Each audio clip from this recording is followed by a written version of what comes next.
Highway రోడ్లపై పందుల యాజమాన్యాలపై జరుగుతున్న దారి దోపిడీలను వెంటనే అరికట్టాలని, బాధ్యులపై కఠిన చర్యలు తీసుకోవాలని ట్రైబల్ స్టూడెంట్ ఫెడరేషన్ రాష్ట్ర అధ్యక్షుడు రాగిరి చంద్రప్ప డిమాండ్ చేశారు. కర్నూలు నుంచి బెంగళూరుకు పందులను తరలించే సమయంలో హైవేలపై దుండగులు అడ్డగించి దోపిడీలకు పాల్పడుతున్నారని తెలిపారు. పందుల యాజమాన్యాలు తమకు అన్యాయం జరిగిందని ఫిర్యాదు చేసినా పోలీసులు పట్టించుకోవడం లేదని ఆయన ఆగ్రహం వ్యక్తం చేశారు. నా పేరు రాగిరి చంద్రప్ప, రాష్ట్ర అధ్యక్షులు ట్రైబల్ స్టూడెంట్ ఫెడరేషన్. ఇవాళ కర్నూలు నగరంలో మీడియా సమావేశం ఏర్పాటు చేయడానికి ప్రధాన కారణం, ఏదైతే పందుల యజమానులు తమ పందులను వ్యాపార నిమిత్తం కర్నూలు నుంచి బెంగళూరుకు తరలించే క్రమంలో రాత్రి సమయాల్లో హైవే రోడ్లపైన కొంతమంది దొంగలు దారి దోపిడీలకు గురి చేస్తున్నారు. ఎందుకంటే పందుల యజమానులు బ్రతికేదే పందుల పైన ఆధారపడి, అలాంటి పందులను మేపుకుంటూ జీవనం సాగిస్తున్నటువంటి పందుల వ్యాపారస్తులపైన కొంతమంది దొంగలు దారి దోపిడీలకు పాల్పడుతున్నా కూడా పోలీసులు ఎటువంటి చర్యలు తీసుకోకపోవడము చాలా దుర్మార్గమైన విషయం.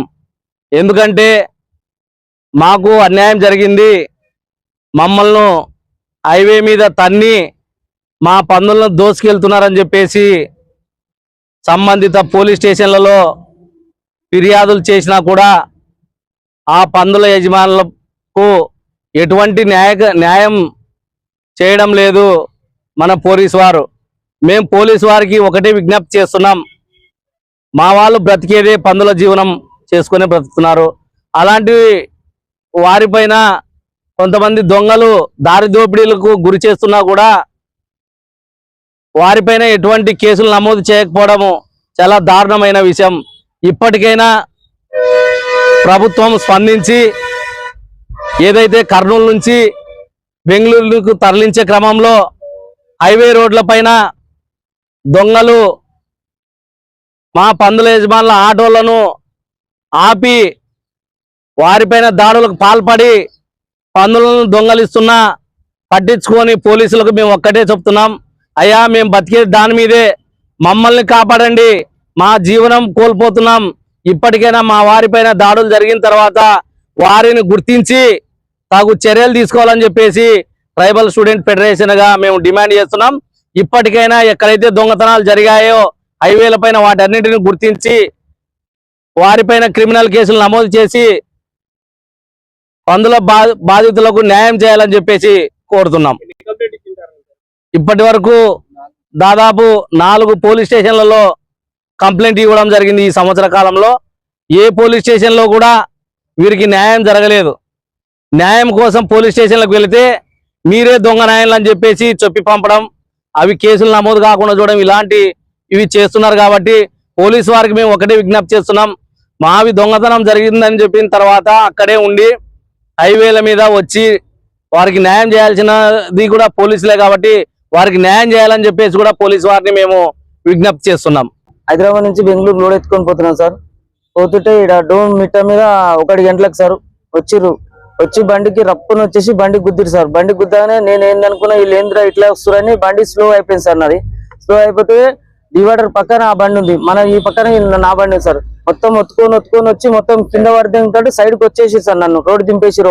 ఒక టైర్ మొత్తం రోడ్డు దింపేసి బండి ఆపేసిరు, బండికి అడ్డం పెట్టి వచ్చి తాళం చేతి గుంజుకురు సార్. తాళం చేతి ఇయ్యలే, నేను తాళం చేతి ఇయ్యినప్పుడే వచ్చి రాయి తీసుకొని పట్టును కొట్టేసి సార్. ఇక్కడ నాకు ఇక్కడ కొట్టే వరకు నాకు బ్లడ్ మొత్తం కారిపోయింది సార్. కారిపోయిన అట్లనే ఆపేసి వీళ్ళు నన్ను కొడుతురని ఇంకో అతను వచ్చి రాడు తీసుకొని ఇక్కడ కొట్టింది సార్. నాకు రాడు తీసుకొని వీళ్ళు నన్ను కొట్టేస్తారని డోర్ తీసుకొని నూకేసే వరకే తాళం చేతి తీసి చెట్లలో వేసిన సార్. అక్కడ వేసిన రోడ్ అవతల.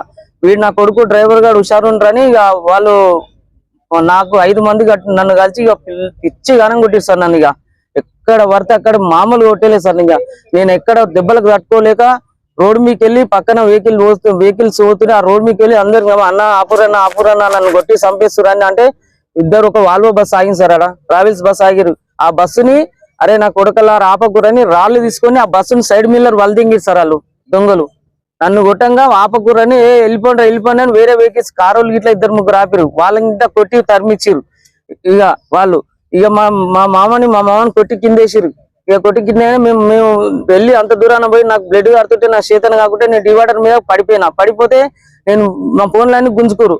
నేను బండి దగ్గరకు పోయి ఏం చేస్తారని చూడడానికి పోతే సీసాలు తీసుకొని కొడుతురు సార్ వాళ్ళు. థమ్స్అప్ సీసాలు సోడా సీసాలు ఉన్నాయి అలా కాన కట్టెలు తీసుకొని రాళ్ళ తీసుకొని కొడుతురు సార్. ఇక నేను పడిపోయినా మా మామ పడిపోయిన బండి రివర్స్ పెట్టి రోడ్ చేసుకొని పోయారు సార్. మా 2,80,000 మాల్ పోయింది. కూలీ చేసుకొని బతికేటోళ్ళం సార్. మేము కూలి కింద బతికేటోళ్ళ తాన లక్షలు పోతుంటే ఎక్కడ మాకు తోయక మాకు పోయి పోలీసు వాళ్ళు మాకు సాధరియక మీకు మా సార్లు ఉండరని మీ దగ్గరకు వచ్చినాం సార్.